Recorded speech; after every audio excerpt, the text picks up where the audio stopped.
Hi நெட்டி for US எல்லாருக்கும் ஒரு பெரிய ஹாய். நான் தான் உங்கள் ரிவ்யூ ராஜா. இன்றைக்கி நான் பார்த்த படம் நீ என்பது. இந்த படம் பார்க்கும்போது எப்படி தோணுச்சுன்னா இது ஒரு கிராமத்து ஓவியம். ஐயோ, ஓவியம்னா ஆர்ட் இல்லைண்ணே, கிராமத்து காவியம் அந்த மாதிரி தான் இருந்துச்சு இந்த படம் பார்க்கும்போது. அந்த படத்தோட ஸ்டோரி என்ன அப்படின்னா, கிராமத்தில் லாரி ஓட்டுறாரு நம்ம ஹீரோயின் அந்த கிராமத்திலே ஒரு ஹோட்டல் வச்சுருக்காங்க.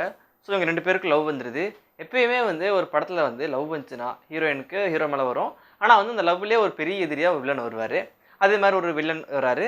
அவர் பார்த்தோம்னா நம்ம கில்லி படத்தில் பார்த்துருப்போம், டைகர் டீமோட கேப்டனாக இருப்பார், அவர் தான். ஸோ அவர் ஹீரோயின் லவ் பண்ணுறாரு. கடைசியில் யாருக்கு அந்த ஹீரோயின் கிடைக்கிது, வில்லனுக்கா ஹீரோக்கா? சத்தியமாக நமக்கு தெரியும் ஹீரோக்கு தான். பட் இருந்தாலும் இது ஒரு ட்விஸ்ட்டாக வச்சு அந்த படம் எடுத்திருக்காங்க. ஸோ இதுதான் அந்த படத்தோட கதை. ஸோ இந்த படத்தோட ஹீரோ ஃப்ரெஷ்ஷான ஒரு ஃபேஸ் அண்ட் ஹீரோயின் ஃப்ரெஷ்ஷான ஒரு ஃபேஸ்.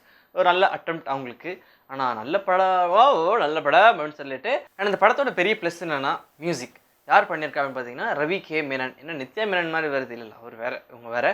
ஸோ எப்படின்னா அந்த கிராமத்துக்கு தகுந்த ஒரு சாயலில் அந்த மாதிரி வசத்தில் அந்த பாட்டெலாம் கொடுத்துருக்காரு. அவர் பெரிய ப்ளஸ்ஸாக இருந்துச்சு.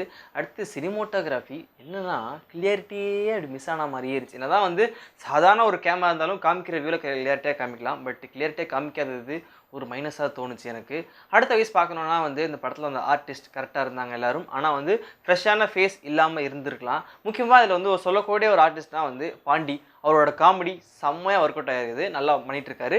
பட் என்னென்னா இந்த படத்தை நல்லா பண்ணுறாரு. பட் இவருக்கான ஒரு படமா அப்படின்றது தான் சத்தியமாக தெரியல. பிகாஸ் அவருக்குன்னு பெரிய படங்கள்லாம் பண்ணியிருக்காரு, எல்லாம் ஓகே. பட் இந்த படத்தில் சூஸ் பண்ணி இந்த காமெடி யார் சார் பார்ப்பா அந்த மாதிரி தான் லைட்டாக தோணுச்சு. இதெல்லாம் ஒரு சின்ன ஒரு விஷயமா இருந்துச்சு. பட் ப்ளஸ்ன்னு பார்க்க போனால் காமெடி ப்ளஸ்ஸாக இருக்குது, சாங்ஸ் ப்ளஸ்ஸாக இருக்குது. ஸோ மைனஸ் பார்க்க போனால் இந்த ஸ்கிரிப்ட் வைஸில் கொஞ்சம் ஒர்க் பண்ணியிருந்துருக்கலாம். அண்ட் இந்த படத்தோட டைரக்டர் ஏஆர் ரஹீம். ஸோ ஃப்ரெஷ்ஷான ஒரு ட்ரை பண்ணியிருக்காரு. ட்ரைன்னு சொல்கிறமே, ஏன்னா அந்த படத்தை ப்ரொடியூஸ் பண்ணியிருக்கிறது ட்ரை ப்ரொடக்ஷன் தான். ஸோ அதனால் ஒரு ட்ரை. ஸோ வில்லேஜ் வசத்துக்கூட ஒரு படம். ஸோ வில்லேஜில் இருக்கிறவங்களுக்குலாம் பார்க்க வேண்டிய படம். நமக்குலாம் வில்லேஜ்லாம் பிடிக்குன்றதுக்காக நம்ம பார்க்கலாம். பட் அப்படி இருந்தும் சொல்ல வேண்டிய விதம் காதலில் கொஞ்சம் அழகான குணத்தை சொல்லியிருந்தாருனா இன்னும் இந்த படம் நல்லா அப்படி வேறு லெவலுக்கு போயிருக்கும் அப்படின்ற ஒரு பெரிய ஒரு எண்ணம் தான். ஸோ நான் ரிவ்யூ பண்ணோன்ற ஒரே ஒரு காரணத்துக்காக தான் படம் பார்த்தேன்.